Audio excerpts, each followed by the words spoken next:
we'll be starting off with stationary waves. अच्छा, stationary wave क्या है? Like, imagine करें आपके पास दो source of waves हैं, okay? और दोनों तरफ से बिल्कुल एक जैसी वेव प्रोड्यूस हो रही है, okay? So there is a wave coming from left to right and there is a wave coming from right to left, okay? और दोनों waves की frequency, wavelength, speed, even amplitude भी कोशिश करो कि सेम ही हो। तो अगर आपके पास दो वेव्स हैं जो ऑपोजिट डायरेक्शन में मूव कर रही हैं and they are coherent waves and they are continuous wave, okay, so continuously दो वेव्स ऑपोजिट डायरेक्शन में आ रही हैं एंड व्हाट हैपेंस इज कि these two waves continuously superpose, okay, तो इनका कंटिन्यूअस सुपरपोजिशन होता है और कंटिन्यूअसली इन दो वेव्स का इंटरफेरेंस होता है। तो जब दो वेव्स ऑपोजिट डायरेक्शन में हो and they are moving in opposite direction, they are continuous wave, उन दो वेव्स की कंटिन्यूअस सुपरपोजिशन की वजह से उन दो पॉइंट्स के बीच एक एक नया वेव पैटर्न बनता है जिसे हम स्टेशनरी वेव पैटर्न या फिर स्टैंडिंग वेव कहते हैं। अब ये जो नई वेव बनती है ना, जबकि दो वेव्स बिल्कुल ऑपोजिट डायरेक्शन में जा रहे हैं और उनका कंटिन्यूअस इंटरफेरेंस हो रहा हो और वो दोनों वेव्स कोहेरेंट हो, यानी उनकी स्पीड, फ्रीक्वेंसी, वेवलेंथ, डेफिनेटली उनका फेज डिफरेंस कांस्टेंट हो और इवन के एम्पलीट्यूड भी सेम हो, तो उनके मुसलसल मुलाकात की वजह से, उनकी कंटिन्यूअस इंटरफेरेंस की वजह से एक नया वेव पैटर्न बनता है। And a new wave pattern is what we call as the stationary wave और अ स्टैंडिंग वेव, बिकॉज़ वो पैटर्न ऐसा है कि उसको देख के ना ऐसा लगता है जैसे वेव रुक गई है। और इस वेव में जो ऑब्जर्वेशंस होंगी आपकी, वो इतनी डिफरेंट होंगी कि अगर उनको पढ़ के आप हैरान नहीं हुए, तो इसका मतलब आपको समझ ही नहीं आया। बिकॉज़ अगर आपने सही से प्रोग्रेसिव वेव, यानी अब तक जो हमने वेव पढ़ा है जिसमें एनर्जी का ट्रांसफर चल रहा होता है, अगर आपने वो वेव्स पढ़ी हुई हैं, तो जब आप अब तक जो आप वेव्स की प्रॉपर्टीज पढ़ते हुए आए हैं और अब जो वेव पढ़ने वाले हैं, इसकी प्रॉपर्टीज देखोगे, तो ये हैरान कर देने वाली है। ठीक है भाई? तो कोई टेंशन की बात नहीं है। बहुत बहुत सुकून के साथ, बहुत आराम के साथ हम इस वेव को समझेंगे कि आखिर ये बनती किस तरह से। तो पहले ज़रा आपको स्टार्टर देते हैं भाई। स्टार्टर ये है कि continuous waves traveling in opposite directions superimpose continuously, and this can set up a stationary wave pattern also known as standing. Continuous wave opposite direction में जा रही होंगी, उनकी मुसलसल मुलाकात होगी और उनकी मुसलसल मुलाकात के नतीजे में एक नया वेव फॉर्म बनेगा, एक नया वेव पैटर्न बनेगा जिसे हम स्टेशनरी वेव या स्टैंडिंग वेव कहते हैं। The waves must be of the same speed, frequency and similar amplitude and hence must have a constant phase difference. So वो जो दो waves है ना, जिनका कंटिन्यूअस इंटरफेरेंस हो रहा है, उनकी स्पीड, फ्रीक्वेंसी और एम्पलीट्यूड सब सेम होना चाहिए। तभी आपको जबरदस्त स्टेशनरी वेव बनती हुई नजर आएगी। फिर अब जो मैं आगे पढ़ने वाला हूं वो अभी आपको समझ नहीं आएगा, फिर भी पढ़ देता हूं।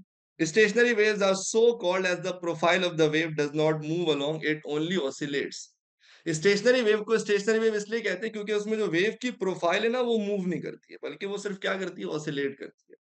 अब इसका क्या मतलब है, वो जब हम स्टेशनरी वेव पढ़ेंगे तो आपको खुद समझ आ जाएगा कि ये क्या कहना चाह रहा है कि वेव की प्रोफाइल नहीं मूव कर रही, बल्कि प्रोफाइल ऑसिलेट कर रही है। और फिर ऑटोमेटिकली आपको ये बात उसके बाद ही समझ आएगी कि this also means that energy does not pass along a standing wave as they do not meet our strict definition of wave which do transfer energy and are more precisely called as the progressive waves. तो अब तक जो हम wave पढ़ते आ रहे हैं ना, जिसमें जिसमें एक बड़ी स्ट्रिक्ट डेफिनेशन है कि भाई एनर्जी का ट्रांसफर होता है, और अगर एनर्जी का ट्रांसफर नहीं होगा तो मतलब वेव शुरू ही यहाँ से होता है, वेव्स ट्रांसफर एनर्जी। यहाँ पर आपको हमारी ये जो स्टेशनरी वेव है ना, ये इस वेव की इतनी फंडामेंटल, इतनी स्ट्रिक्ट डेफिनेशन को वायलेट करता हुआ नजर आएगा। ऐसा लगेगा जैसे एनर्जी फंस के रह गई, एनर्जी मूव ही नहीं कर रही है। In stationary wave energy is confined between two points. अब ये सारी बातें जाहिर है आपको उसी वक्त समझ आएंगी जब हम आपको दिखाएंगे स्टेशनरी वेव बना के कि आखिर स्टेशनरी वेव बनती कैसे हो। फिर हम जब स्टेशनरी वेव को ऑब्जर्व करेंगे तो ये सारी बातें ऑटोमेटिकली आपको खुद समझ में आना शुरू हो जाएंगी, तो आप टेंशन नहीं लो। अभी बस आपको जहन में ये रखना है कि भाई स्टेशनरी वेव बनने का बेसिक प्रिंसिपल ये है कि you need continuous waves travelling in opposite direction and they must superimpose continuously, and this can set up a stationary wave pattern also known as the standing wave. और वो जो दो progressive wave opposite direction में आ रही हैं, उनकी speed, frequency, amplitude सब सेम होना चाहिए, यानी उनका एक कांस्टेंट फेज डिफरेंस होना चाहिए। तो स्टेशनरी वेव बनाने से पहले मैं आपको पहले दिखाता हूं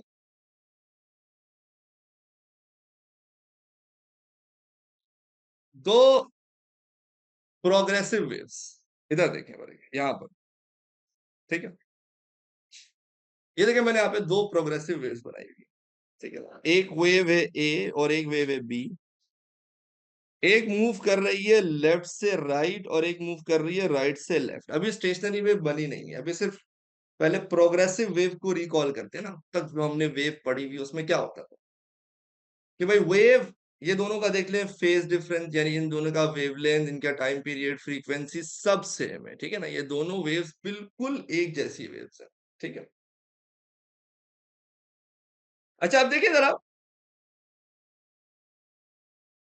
अगर पर्पल वाली wave is wave A and green वाली वेव इज वेव बी, और एक टू द राइट जा रही है और एक टू द लेफ्ट जा रही है,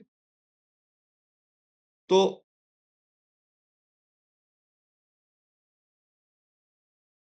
ये जरा गौर से देखिए, वेव जिस दिशा में जाएगी, आपकी जो प्रोफाइल है वो उसी दिशा में मूव करेगी। ये हम पहले पढ़ चुके हैं। अगर आपकी वेव टू द राइट जा रही है तो देखो, मैं इसकी प्रोफाइल को भी कहां लेके जा रहा हूं, to the right. After 1/4 of the time period, λ/4 आगे जाती जा, ऐसा ही है। ये देख रहे हो आप, आपकी प्रोफाइल कहां जा रही है, टू द राइट। बेटा अब एसी नहीं लगा हुआ है क्या? एसी बंद। सही है। और ये जो वेव है जो कि टू द लेफ्ट जा रही है,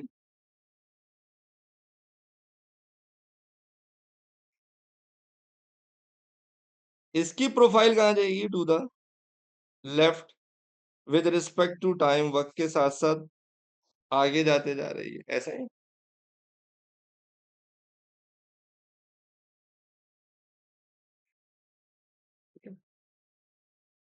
यहां तक सारे मेरे साथ हैं।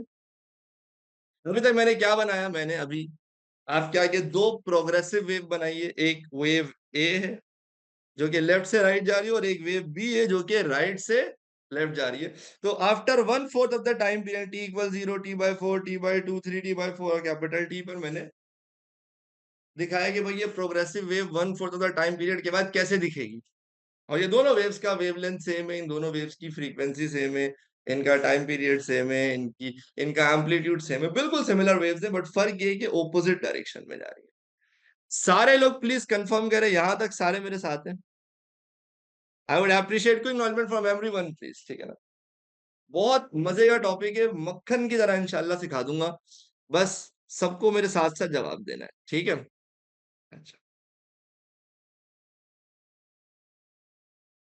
अब मैं आपसे क्या कह रहा हूं,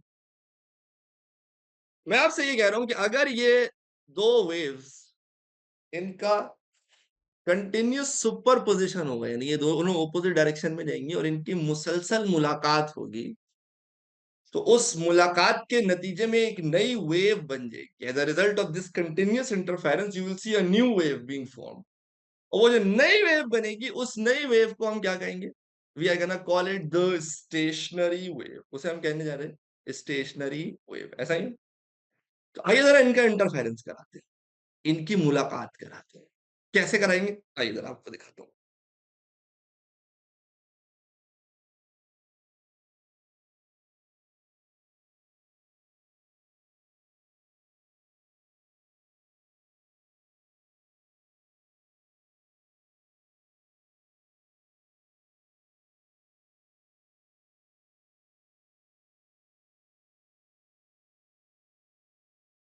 ये रही मेरी वेव जो कि जा रही थी लेफ्ट से राइट। ठीक है भाई?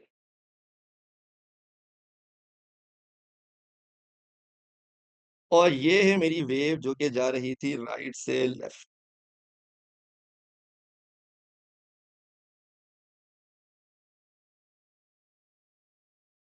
अब मैं इनको आपको एक साथ मिला के दिखाता हूँ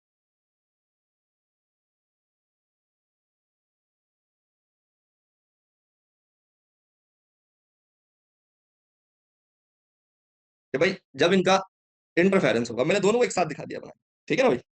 जो वेव लेफ्ट से राइट जा रही थी और जो वेव राइट से लेफ्ट जा रही थी, मैंने वो दोनों एक साथ बनाकर दिखा दिया। सही है भाई?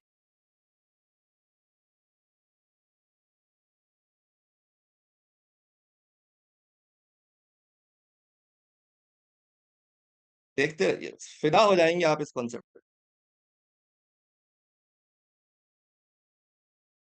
ठीक है? अब आइए जरा मैं कराता हूं इनका इंटरफेरेंस। ठीक है? टी इक्वल जीरो पर जब ये दो वेव्स, एक लेफ्ट से राइट जा रही है, एक राइट से लेफ्ट जा रही है, जब इनकी मुलाकात होगी, इस पॉइंट पर कोई बता सकता है इनका इंटरफेरेंस कंस्ट्रक्टिव होगा या डिस्ट्रक्टिव होगा?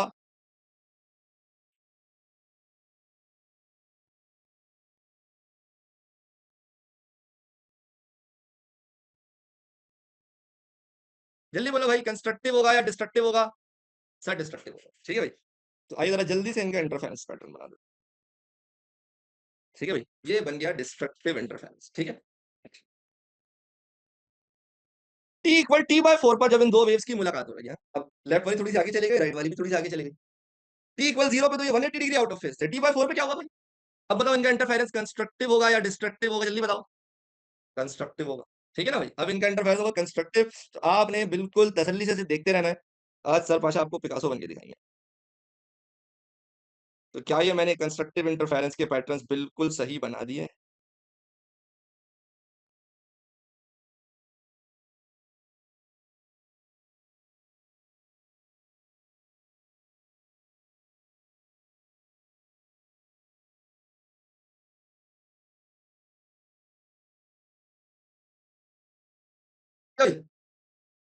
ये इनका रिजल्टेंट बन गया।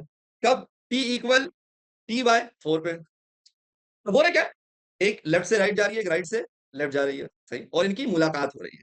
तो टी बाय 2 पे दोबारा आप ग्रीन वाली थोड़ी सी और सिर की और पर्पल वाली पे थोड़ी सी आगे सिर का। अब बताओ इस पॉइंट पर इनका इंटरफेरेंस क्या होगा? कंस्ट्रक्टिव होगा कि डिस्ट्रक्टिव होगा? At T by 2। जल्दी बताओ भाई, सारे बताओ। डिस्ट्रक्टिव इंटरफेरेंस होगा ना भाई?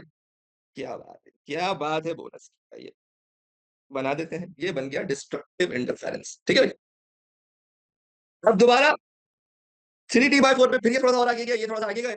और अब जब इनकी मुलाकात हुई, तो अब इनका इंटरफेरेंस बताओ कंस्ट्रक्टिव है या डिस्ट्रक्टिव है? जल्दी बताओ, जल्दी जल्दी बताओ सारे। क्या बात है, क्या बात है, क्या बात है बोनस की! सर अब बनेगा कंस्ट्रक्टिव। तो बस देखते रहिए। फिदा ना हो जाएं अगर आप इस टॉपिक की मोहब्बत में, तो बोलिएगा। दीवाना ना बना दे अगर स्टेशनरी वेव का जुनून आपको, तो बोलिएगा। लेकिन समझना है बहुत धीरज रख के। Step by step, bit by bit समझोगे तो एंड में यही बोलोगे सर इसमें मुश्किल क्या था? सही है भाई? ये हो गया कंस्ट्रक्टिव इंटरफेरेंस। अच्छा भाई, अब फिर finally T equal capital T पे फाइनली इन दोनों की दोबारा मुलाकात हो रही है। थोड़ा सा और सिरक गए दोनों।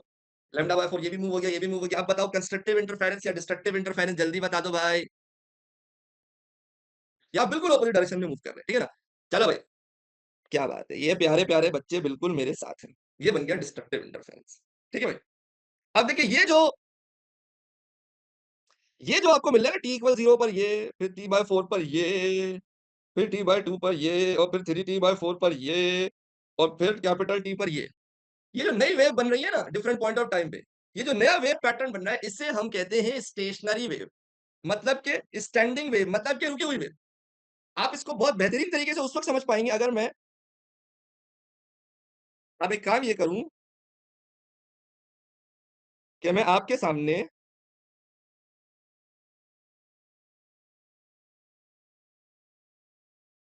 वो प्रोग्रेसिव वेव्स मिटा देता हूं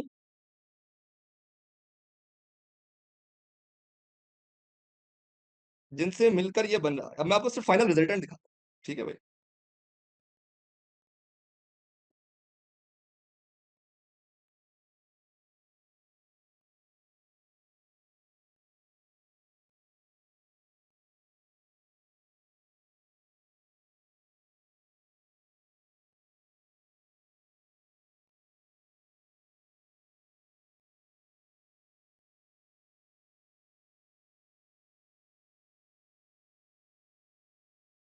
ये देखिए सर, ये जो नई वेव बनी है ना, जो टी इक्वल जीरो पे ऐसी दिख रही है, टी बाय फोर पे ऐसी दिख रही है, टी बाय टू पे ऐसी दिख रही है, थ्री टी बाय फोर पर ऐसी दिख रही है, और कैपिटल टी पर ऐसी दिख रही है। सर ये जो नई वेव बनी है ना, जिसको मैंने ऑरेंज कलर के मार्कर से रिप्रेजेंट किया है, सर ये है स्टेशनरी वेव। ये जो नई वेव बनी है ना, जो टी इक्वल जीरो पे ऐसी दिखती है, टी बाय फोर पे ऐसी, फिर टी बाय टू पे ऐसी, फिर थ्री टी बाय फोर पे ऐसी, और कैपिटल टी पर ऐसी। सर ये जो नई वेव फॉर्म बनी है, इस नई वेव फॉर्म को फिजिक्स में प्यार से क्या कहते हैं बोलो? स्टेशनरी वेव कहते हैं। क्या कहते हैं? स्टेशनरी वेव कहते हैं। और ये जो नई वेव बनी है, इसका जो हुस्न है, अगर आप इस वेव को देखें तो आप हैरान हो जाएं कि मालिक, तब जो हम वेव पढ़ते हुए आए जिन्हें हम प्रोग्रेसिव वेव कहते थे, ये वेव उनसे कितनी डिफरेंट है। देखिए, ये एक progressive wave, T equal zero पे अगर ऐसी दिखती है तो टी बाय फोर पे ऐसी, टी बाय टू पे ऐसी, थ्री टी बाय फोर पर ऐसी, कैपिटल टी पर ऐसी। और इसको देखिए आप, ये है एक स्टेशनरी वेव। ये जो मैंने आपके आगे किससे बनाया है,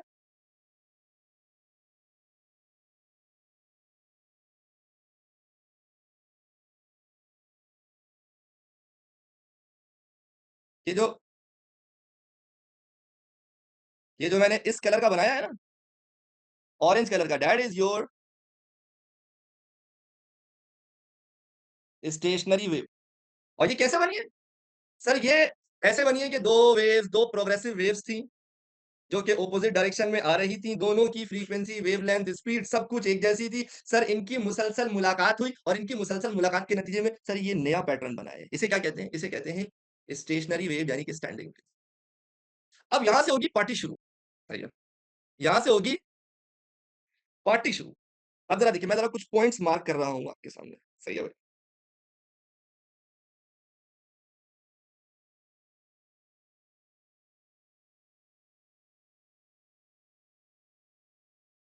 पी क्यू आर एस, देखते रहिए, तसल्ली से देखते रहिए। P Q R S,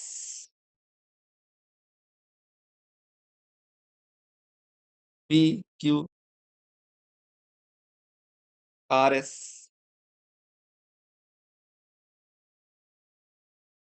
P Q R S. अगर आप इन पॉइंट्स को गौर से देखें, मैं अभी आपसे एक सवाल पूछने वाला हूं, जवाब आपने देना है। P इक्वल जीरो पर पॉइंट P का डिस्प्लेसमेंट क्या है? जल्दी बताओ। What is the displacement of point P at T equal zero? Zero zero, क्या बात है। अच्छा, T बाय फोर पे कितना है? T बाय फोर पे कितना है? Hi hi, zero zero zero. T by two पे पॉइंट P का डिस्प्लेसमेंट कितना है? Zero zero. Three T by four पे पॉइंट P का डिस्प्लेसमेंट कितना है? Zero zero. कैपिटल T पे पॉइंट P का डिस्प्लेसमेंट कितना है? Zero zero zero. सबका एक ही आंसर आ रहा है।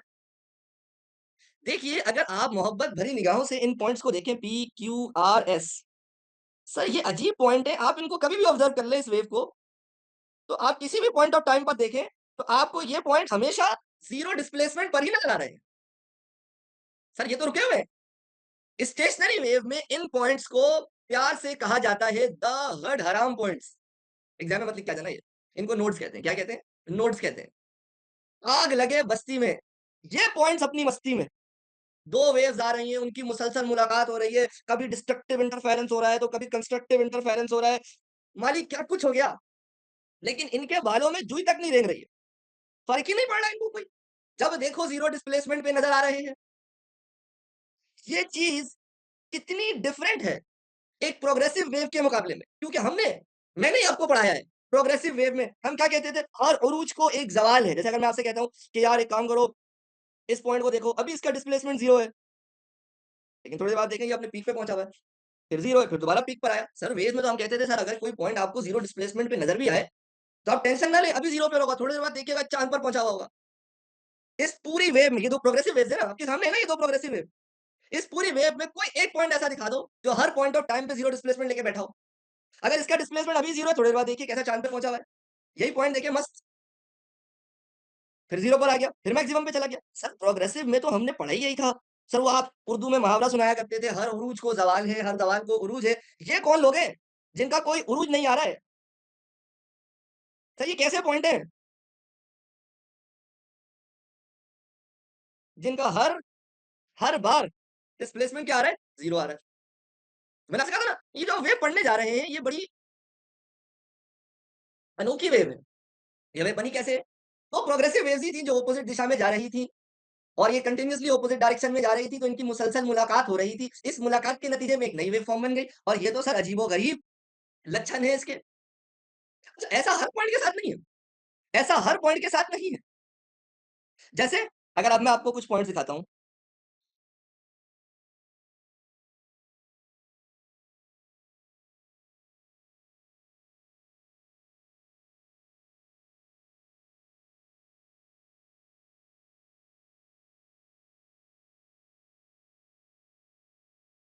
लेट्स से ये पॉइंट जे, के, एल, एम, एन, ठीक है? और तसल्ली से देखते रहना है, तसल्ली से क्या करते रहना है? देखते रहना है। कहते हैं ना, देखता जा और शर्माता जा बस। और मैंने आपसे पहले ही कह दिया था कि स्टेशनरी वेव में मज़ा उसी वक़्त आएगा जब प्रोग्रेसिव वेव समझ में आई होगी, क्योंकि ऐसा लगेगा एकदम से जज़्बात बदल गए, सारे कानून बदल गए।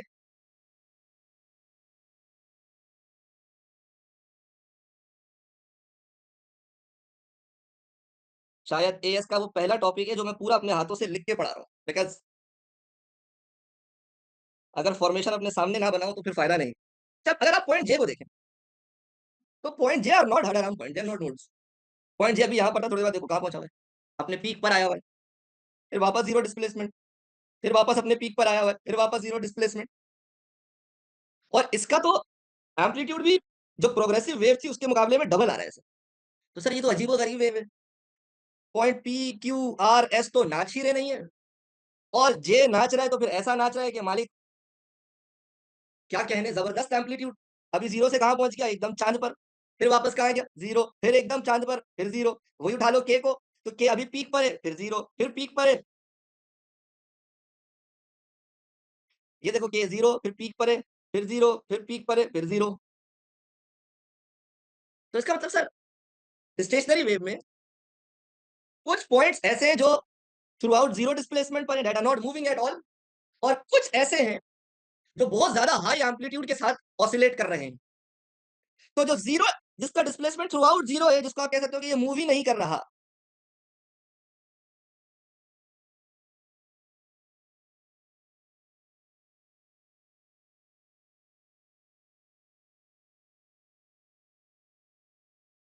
ये रिप्रेजेंट कर रहा है नोड्स, द हड हराम point that are not moving at all. ये कौन-कौन से पॉइंट है इस केस में? मैंने मार्क किया हुआ है पी, क्यू, आर, एस।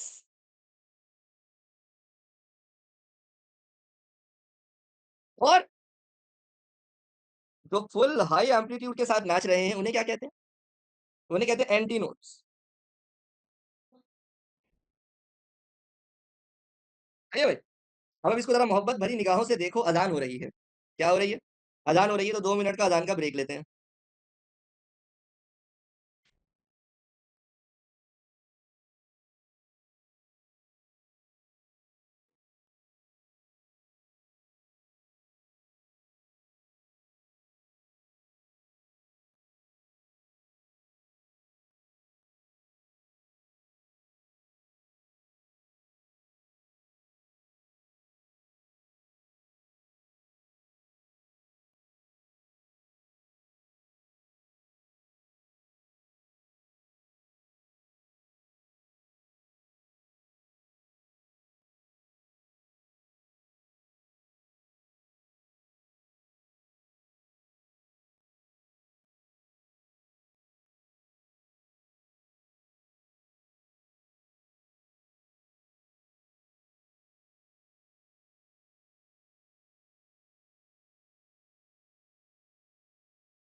अच्छा जी, अज़ान हो गई है। अच्छा, अब सीन ये है कि काफ़ी लोगों ने हैंड रेज़ किया हुआ है, काफ़ी लोगों के दिमाग में सवाल आ रहे हो, मैं अभी किसी का कोई जवाब नहीं दे रहा हूँ क्योंकि मैंने अभी तक अपनी बात कंप्लीट नहीं की। पहले अपनी बात कंप्लीट कर लूँ, फिर डेफिनिटली ऐसा कैसे हो सकता है कि आपके क्वेश्चन्स लिए बगैर हम आगे निकल जाएँ। तो आपको अभी तक ये ना समझ में आ रही है कि 2 वेव्स अपोज़िट डायरेक्शन में आ रही थी, उनकी मुसलसल मुलाकात हो रही थी और उनकी मुसलसल मुलाकात के नतीजे में और वो दोनों वेव बिल्कुल कोहेरेंट थी, उनकी उनकी स्पीड, उनकी वेवलेंथ, उनका उनका एम्पलीट्यूड भी, यहाँ तक कि उनकी फ्रीक्वेंसी, टाइम पीरियड सब सेम था और उसके नतीजे में जो नई वेव बन रही है, वो ऐसी दिखती है। वो ऐसी है कि सर उसका पैटर्न ये है कि अगर t = 0 पे आपको ये मिलेगा, तो t/4 पे कंस्ट्रक्टिव इंटरफेरेंस पैटर्न मिलेगा, फिर डिस्ट्रक्टिव इंटरफेरेंस, फिर कंस्ट्रक्टिव इंटरफेरेंस, फिर डिस्ट्रक्टिव इंटरफेरेंस और सर ये चीज़ रिपीट होती रहेगी। मैंने सिर्फ इतना बताया, ठीक है ना? अब तुम्हें एक चीज़ समझ में आएगी, अब तुम्हें एक चीज़ समझ में आएगी, अगर तुमने कभी गिटार के सितार देखे हों, टिनी टिनी टिनी गिटार बजाते होगे, सही है। अगर तुमने वो देखा हो, तो तुमने इस तरह से ना लूप बनते हुए देखे होंगे। गिटार के सितार में या वैसे किसी स्ट्रिंग को स्ट्रेच करके उसमें तुम इस तरह से ना लूप्स बना सकते हो। ये लूप असल में इल्यूजन है। इन रियलिटी देखो यहाँ पर क्या हो रहा है, ये एक वाइब्रेटर है, एक सोर्स ऑफ वेव है, जो क्या कर रहा है, वेव को भेज रहा है। यहाँ से रिफ्लेक्शन हो रही है, वेव वापस आ रही है और वाइब्रेटर कंटीन्यूअसली ऑन है, तो कंटीन्यूअसली वेव आगे भी जा रही है और कंटीन्यूअसली वेव वापस भी आ रही है। तो आपके पास एक सिचुएशन बन गई जहाँ पे you have two waves in opposite directions और कंटीन्यूअसली जारी भी और आ भी रही है। तो जब इनकी मुसलसल मुलाकात होगी ना, तो एक स्टेशनरी वेव बनेगी। इसमें होगा ये कि आपको एक मिलेगा कंस्ट्रक्टिव इंटरफेरेंस का पैटर्न, फिर आपको मिलेगा डिस्ट्रक्टिव इंटरफेरेंस का पैटर्न, फिर दोबारा कंस्ट्रक्टिव इंटरफेरेंस, फिर डिस्ट्रक्टिव इंटरफेरेंस, फिर कंस्ट्रक्टिव इंटरफेरेंस। अब होता ये है कि वेव का टाइम पीरियड इतना कम होता है कि मिली सेकेंड्स का। अब 1 मिली सेकेंड वेव के भी 4 हिस्से कर दो, तो होता ये है कि एक इमेज आंख से जाती नहीं। अभी कंस्ट्रक्टिव इंटरफेरेंस की इमेज आंख से गई नहीं है कि डिस्ट्रक्टिव इंटरफेरेंस की इमेज आ गई। दूसरी जाती नहीं, तीसरी इमेज आ गई। तीसरी इमेज आंख से गई नहीं, चौथी इमेज आ गई। चौथी गई नहीं, पांचवी आ गई। अब ये इतनी तेजी से रिपीट हो रहे होते हैं ना कि you end up seeing all of them at once. आपको ना सारी एक साथ नजर आना शुरू हो जाती है क्योंकि ह्यूमन आई का शटर रेट इतना फास्ट नहीं है। जैसे अगर मैं तुम्हें एग्जांपल दूं, तुम सबके घर में पंखा होगा, तुम्हारे घर में पंखा है ना, सही है। मैंने तुम्हारे लिए एसी लगाया तुम्हारे घर, तो पंखा जब आप चलाते हो तो हम सबको पता है जो फैन की 3 पंखुड़ियां हैं, 3 ब्लेड्स हैं। जब वो रुका हुआ है तो आपको 3 ब्लेड नजर आते हैं। लेकिन आप जब पंखा फुल स्पीड में चलाते हो तो आपको एक इल्यूजन होता है। वो क्या होता है, आपको ऐसा लगता है कि एक सर्कुलर डिस्क है जो कि रोटेट कर रही है। हालांकि इन रियलिटी पंखे की 3 ही पंखुड़ियां हैं और एक वक्त में वो 3 पंखुड़ियां किसी 3 पोजीशन पर ही है। लेकिन तुम्हें पूरे सर्किल में पंखुड़ियां नजर आना शुरू हो जाती हैं। क्यों? क्योंकि सर वो इतनी तेजी से घूम रहा है कि एक इमेज आंख से जाती नहीं, दूसरी आ जाती है, दूसरी जाती नहीं, तीसरी आ जाती है, तीसरी जाती नहीं, चौथी आ जाती है, चौथी जाती नहीं, पांचवी आ जाती है। तो सर ये इमेजेस इतनी तेजी से आ रही होती हैं कि आप you start seeing all of them at once. तुम्हें एक साथ सारी इमेज नजर आ रही होती है, तो तुम्हें लगता है कि एक सर्कुलर डिस्क है जो घूम रही है। इन रियलिटी हम सबको पता है it's not a circular disc, they are just 3 blades of the fan. तो बिल्कुल वैसे ही ये जो लूप्स बनते हुए नजर आते हैं, भाई एक ही धागा था ना, एक ही स्ट्रिंग था, तो वो या तो ऊपर होगा या तो नीचे होगा ना। एक ही वक्त में धागा यहां पर और यहां पर दोनों जगह थोड़ी हो सकता है। होता ये है कि सर लेट से पहले डिस्ट्रक्टिव इंटरफेरेंस हुआ, फिर कंस्ट्रक्टिव हुआ। अब अभी डिस्ट्रक्टिव की इमेज गई नहीं, कंस्ट्रक्टिव की इमेज बन गई। कंस्ट्रक्टिव की गई नहीं, दोबारा डिस्ट्रक्टिव की बन गई। फिर डिस्ट्रक्टिव की गई नहीं, दोबारा कंस्ट्रक्टिव की बन गई।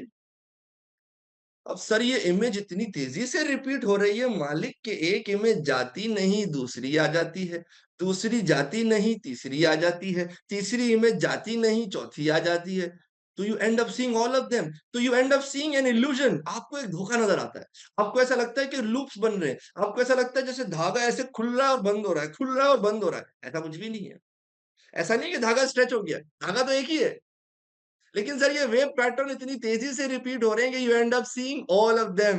ये है स्टेशनरी वेव, ये है स्टैंडिंग वेव। जो कि कुछ इस तरह से बन रही है। समझ आ रहा है कुछ? और मैंने अभी तक इस स्टेशनरी वेव, ये वेव बहुत डिफरेंट है इस प्रोग्रेसिव वेव से जो अब तक हम पढ़ते हुए आए। इसके बहुत सारे डिफरेंसेस हैं जो हमें वन बाय वन डिस्कस करने हैं, और हर डिफरेंस अपने आप में एक बवाल है, बवाल चीज है। लेकिन आज मैंने सिर्फ एक ही डिफरेंस आपको बताया है, वो ये कि सर स्टेशनरी वेव में, प्रोग्रेसिव वेव में ऐसा कभी नहीं होता कि कोई एक पॉइंट था जो अभी जीरो डिस्प्लेसमेंट में है तो वो हमेशा जीरो डिस्प्लेसमेंट पर ही रहेगा। There is no such thing as the heard harem point in a progressive wave. लेकिन सर स्टेशनरी वेव में there are points that are not oscillating at all, उन्हें हम कहते हैं नोड्स। और there are points that are oscillating at a very high amplitude, उन्हें हम क्या कहते हैं? उन्हें हम कहते हैं एंटी नोड्स। ये नोड एंटी नोड जैसी चीज किसी प्रोग्रेसिव वेव में नहीं होती थी। ये सिर्फ ये सिर्फ स्टेशनरी वेव का हुस्न है। क्या आप तमाम ख़वातीनो हज़रात यहाँ तक मेरे साथ हैं? क्या आप फिज़िक्स के इश्क में गिरफ्तार हो चुके हैं?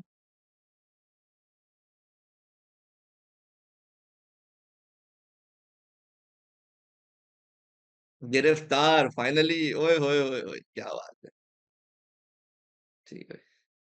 Everyone please write all clear on chat if you are able to understand अब तक जो मैंने बताया है।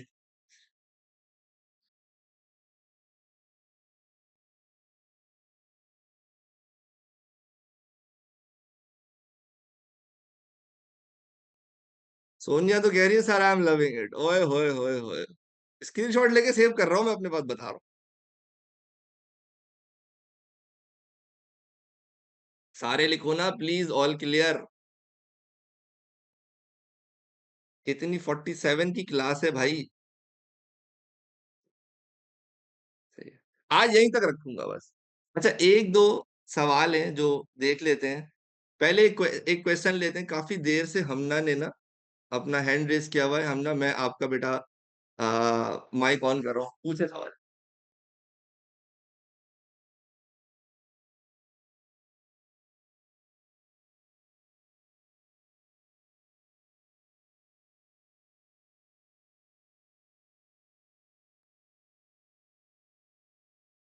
हमने दोबारा कर रहा हूँ बेटा, देखें।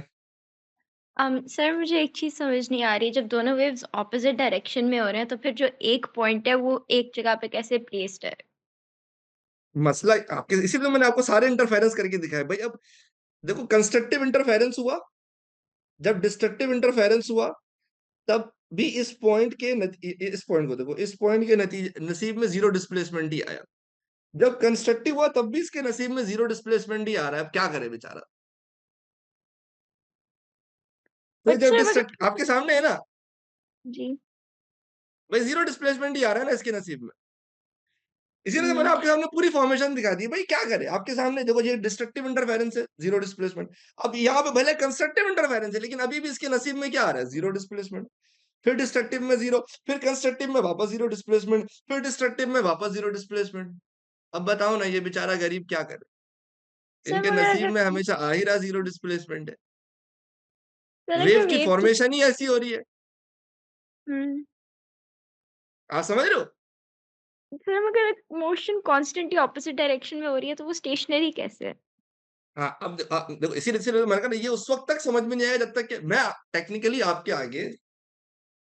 आगे फ़ॉर्मेशन के रिज़ल्ट शेयर कर रहा हूँ। आप मुझे बता दें अगर मैंने फ़ॉर्मेशन गलत की है तो। No sir. तो अगर फ़ॉर्मेशन सही है तो रिज़ल्ट्स क्यों गलत हैं? देखो, एक हुँ, बहुत कॉमन सवाल होता है, एक बहुत कॉमन सवाल होता है जो बच्चे पूछते हैं। सर अगर स्टेशनरी वेव में एनर्जी का ट्रांसफर ही नहीं, सर अगर स्टेशनरी वेव में एनर्जी का ट्रांसफर ही नहीं हो रहा तो फिर पार्टिकल क्यों ऑसिलेट कर रहे हैं? देखिए, ऐसा नहीं है कि स्टेशनरी वेव में एनर्जी का ट्रांसफर ही नहीं हो रहा। भाई एनर्जी तो जा रही है ना, लेफ्ट से राइट भी जा रही है और राइट से लेफ्ट भी जा रही है ना, दोनों वेव्स तो मूव कर रही है ना ऑपोजिट डायरेक्शन में। हाँ, ये कह सकते हैं कि एनर्जी का कोई नेट ट्रांसफर नहीं हो रहा, जिसकी वजह से एनर्जी ऐसा लगता है 2 पॉइंट के बीच फँस के रह गई है, 2 पॉइंट के बीच कन्फाइंड होके रह गई। बट टेक्निकली एनर्जी तो लेफ्ट से राइट भी आ रही है, राइट से लेफ्ट भी जा रही है ना। अब ज़ाहिर-सी हुँ। बात है दोनों का क्रेज़ी क्रेज़ी इम्पैक्ट क्या आ रहा है कि जब दोनों की कंटीन्यूअस इंटरफेरेंस हो रही है कि उस तो उसकी वजह से एक जो नई वेव बन रही है, वो एकदम ही अनोखी वेव बन रही है। और आप हैरान हो जाएँगे लाइक मैं ऐसे ही नहीं कह रहा हूँ कि ये स्टेशनरी वेव कोई ऐसा ये कोई एक छोटा-सा टॉपिक नहीं है। तुम्हें जिस दिन तुम एडवांस फिज़िक्स पढ़ोगे ना तुम्हें पता लगेगा कि ये जो स्टेशनरी वेव है जिससे रेजोनेंस का कॉन्सेप्ट डेवलप होता है that explains every mystery of the universe. ऐसा लगेगा यूनिवर्स की हर मिस्ट्री यही टॉपिक सॉल्व करेगा। अगर तुम में से कभी कोई एडवांस फिज़िक्स पढ़ेगा तो। समझ रहे हो आप? तो ये तो अभी मैं बहुत फंडामेंटल लेवल पे पढ़ा रहा हूँ। अच्छा, कल मैं इसके और क्लासी किस्म के डिफरेंसेस दिखाऊँगा आपको, तो आपका और थोड़ा-सा एक्साइटमेंट बढ़ेगा इस टॉपिक को लेकर कि लाइक हमें ना टोटल 5 पॉइंट्स हैं, 5 डिफरेंसेस हैं जो हमें पढ़ने हैं, सही है? और अभी तक हमने टेक्निकली सिर्फ ये वाला पॉइंट पढ़ा है कि भाई एक प्रोग्रेसिव वेव में every point along the direction of propagation is displaced but at different instant कि भाई प्रोग्रेसिव वेव में हर पॉइंट ऑसिलेट करता है। जबकि स्टेशनरी वेव में कुछ पॉइंट्स हैं जो कि नोड्स हैं जो कि नहीं डिस्प्लेस करते। बाकी पॉइंट्स इंशाल्लाह हम अगली क्लास में डिस्कस करेंगे और आपके क्वेश्चंस भी अगली क्लास में लेंगे। कोई टेंशन नहीं है, कोई जल्दबाजी नहीं है। स्लो स्लो पढ़ेंगे, मज़े से पढ़ेंगे। आज की क्लास को यहीं तक रखते हैं। अपना ख्याल रखिएगा।